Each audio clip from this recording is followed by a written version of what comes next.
हमारी दैनिक जीवन से संबंधित जो समस्याएं होती है उनको हम लोग समीकरण के रूप में पहले बनाएंगे और उसके बाद उसको हल करेंगे। कक्षा 7वीं के हैं, उसके आधार पर हम आगे बढ़ेंगे। पहले कक्षा 7वीं के उस तरीके के उन समस्याओं को हल करेंगे, सवालों को हल करेंगे और उसके बाद हम फिर 8वीं के भी सवाल लेंगे। तो बारी बारी से दो वीडियो में हम दोनों कक्षाओं के सवालों को लेने की कोशिश करेंगे। पहले देखते हैं 7वीं के सवालों को। एक उदाहरण का सवाल ले रहा हूं मैं।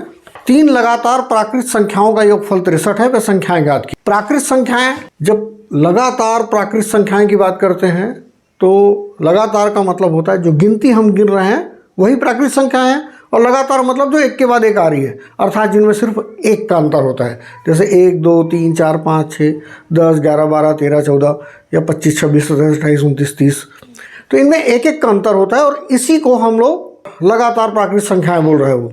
जैसा बोल रहा है 3 लगातार प्राकृत संख्याओं का योगफल 63 है।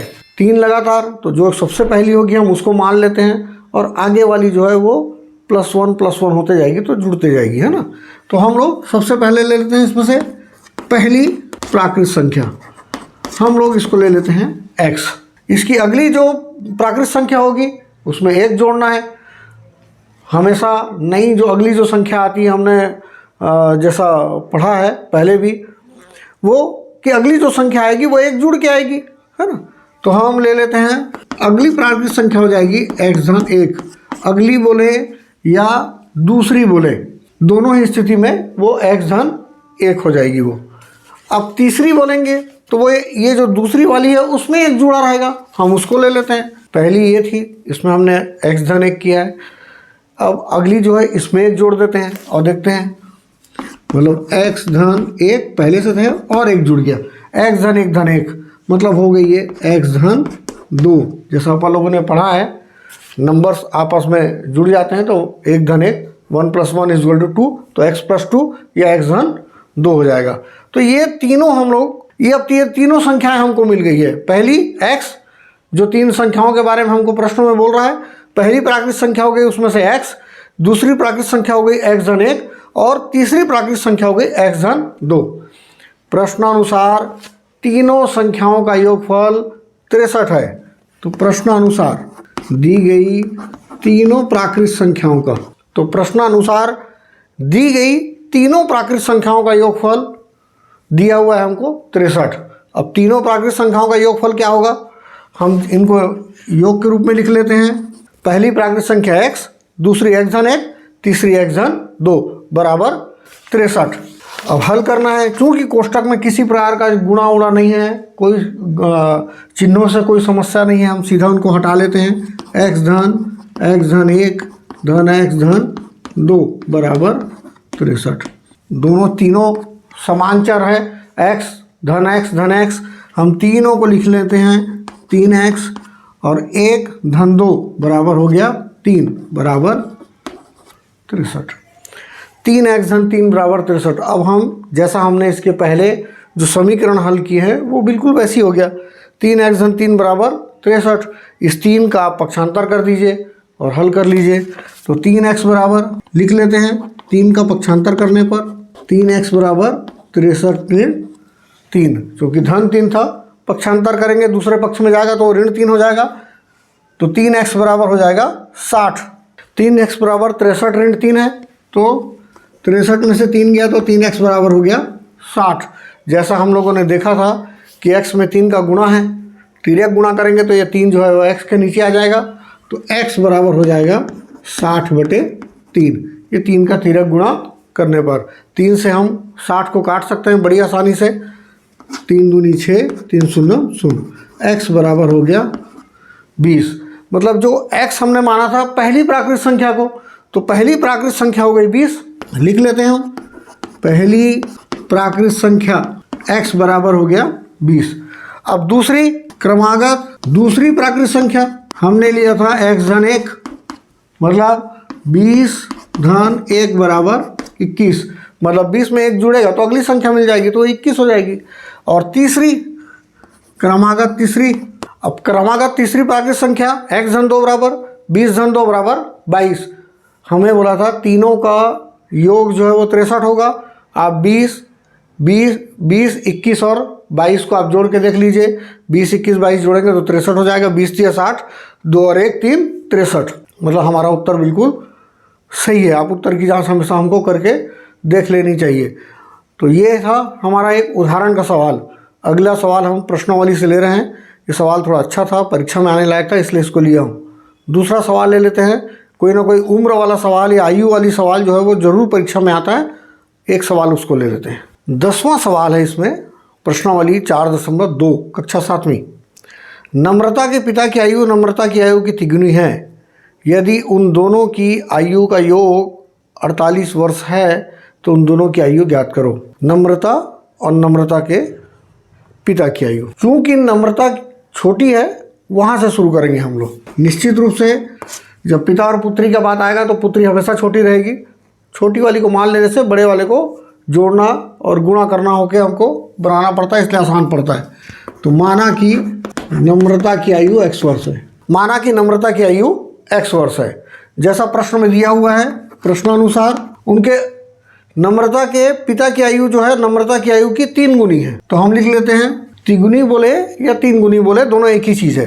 तो नम्रता के पिता की आयु 3 गुनी है, तो इसलिए पिता की आयु हो जाएगी, नम्रता की आयु में हम लोग 3 का गुणा कर देंगे, मतलब 3 गुणित नम्रता की आयु। और नम्रता की आयु को हमने माना है x, मतलब कितना हो गया, 3x वर्ष हो गया। अब हमको नम्रता की आयु x वर्ष मिल गई, नम्रता के पिता की आयु 3x वर्ष मिल गए। अब ये बोलता है उन दोनों की आयु का योग जो है वो 48 वर्ष है। तो जब आयु का योग 48 वर्ष है तो प्रश्नानुसार नम्रता धन उसके पिता की आयु बराबर हो जाएगा 48 वर्ष। जैसा बोला है वैसा लिखते जाइए। नम्रता की आयु x वर्ष तो x, और उसके पिता की आयु जो है वो 3x वर्ष तो 3x। ये दोनों बराबर हो गया 48 वर्ष। अब चूंकि दोनों समान पद हैं x x वाले, x धन 3x मतलब 4x हो जाएगा, तो 4x बराबर हो जाएगा 48 वर्ष। x बराबर हो जाएगा 48/4, 4 एकम 4, 4 दूनी 8, x बराबर आ गया 12। मतलब नम्रता की आयु जो है वो 12 वर्ष हो गई है। यदि नम्रता की आयु 12 वर्ष हो गई है तो चूंकि उनके पिता की आयु 3 गुनी है, तो 12 का 3 गुना मतलब 12 तिया 36। हम लोग निकाल लेते हैं।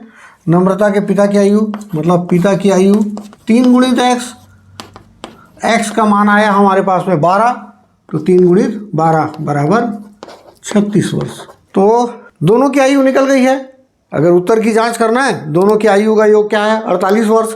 आप 36 और 12 को जोड़ कर देख लीजिए, दोनों का जोड़ जो है योगफल जो है वो 48 वर्ष आ जाएगा, 48 आ जाएगा। मतलब हमारा उत्तर बिल्कुल सही है। इस तरीके से आपको सवाल को पहले समीकरण के रूप में रखना पड़ेगा, फिर हल करना पड़ेगा। जैसे हमने समीकरण के रूप में रखा है फिर हल करा है। इनको समझना ही बहुत ज़रूरी है। 2 गुनी 3 गुनी, 2 अधिक 3 अधिक, ये सब आप समझेंगे तब ये सब सवाल आप हल कर पाएंगे। ऐसा ही कोई और एक आध सवाल ले लेते हैं जिसको हमको हल करते बन जाए, और देखते हैं जो इम्पॉर्टेंट होगा वैसा सवाल ले लेते हैं। चलिए, एक चौथा नंबर का सवाल है, मैं उसको देख लेता हूँ। यह बोल रहा है वह संख्या ज्ञात कीजिए जिसमें 4 का गुणा करने पर प्राप्त संख्या उस संख्या से 42 अधिक हो जाती है। तो वह संख्या बोल दिया है, हम वो संख्या को मान लेते हैं, माना कि वह संख्या x है। अब ये बोल रहा है संख्या में 4 का गुणा करने पर, प्रश्नानुसार संख्या में 4 का गुणा करने पर संख्या से 42 अधिक हो जाता है। संख्या से 42 अधिक देख लेते हैं। 4 का गुणा करना है तो 4 गुणित x, और संख्या से 42 अधिक हो जाता है, मतलब x धन 42। अधिक के लिए हमेशा हम जोड़ते हैं, तो जोड़ दिए हैं। 4 गुना के लिए 4 का गुणा करेंगे, 4 गुणित x। अब इसको अगर हम लिखते हैं तो 4x बराबर हो गया x धन 42। जैसा समीकरण को हल करने में मैंने बताया था, चर राशि जो है वो एक तरफ कर लीजिए, अचर राशि एक तरफ कर लीजिए, x को आप इधर कर दीजिए। तो x को यदि आप इधर कर लेते हैं, पक्षांतर कर लेते हैं, तो ये आपस में चूंकि समान पद दिख रहे हैं, हल हो जाएंगे। तो x का पक्षांतर करने पर 4x ऋण, ये x इधर आ गया, 4x ऋण x बराबर हो गया 42, तो 42। अब 4x में से x घटेगा, 4x में से x मतलब 4x में से एक x घटेगा, तो ये हो जाएगा 3x बराबर 42। अब वही 3x आ गया है, तिर्यक गुणा कर दीजिए, है ना। 3 का तिर्यक गुणा करने पर तो x बराबर हो जाएगा 42/3। काटना तो आना ही चाहिए, है ना। जैसा बोला था 3 से भाग जाएगा या नहीं जाएगा, 4 और 2 को जोड़ लीजिए, 4 2 6, चूँकि अंकों का योग 6 आ गया है मतलब 42 भी 3 से भाग जाएगा। इसको भाग दे दीजिए, 3 एकम 3, 3 चौक 12, या तो रफ में भाग दे दीजिए, अगर ऐसे काटना आता है तो बहुत अच्छी बात है।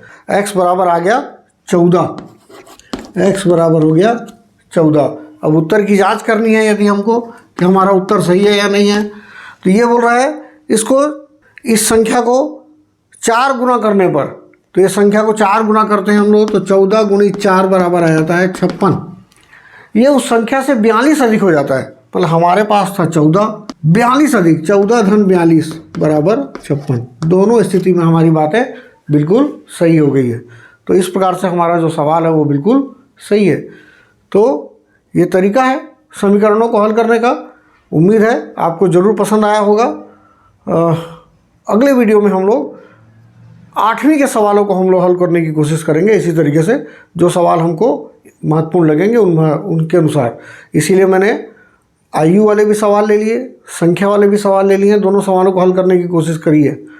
अगर कोई और सवाल आपको लगता हो तो ज़रूर बताइए, मैं निश्चित रूप से उसे बताऊंगा। उम्मीद है वीडियो आपको ज़रूर पसंद आया होगा। अगर पसंद आया है तो ज़रूर लाइक करिए, कमेंट करिए, शेयर करिए, और सब्सक्राइब नहीं करे हैं तो ज़रूर सब्सक्राइब करिए। धन्यवाद।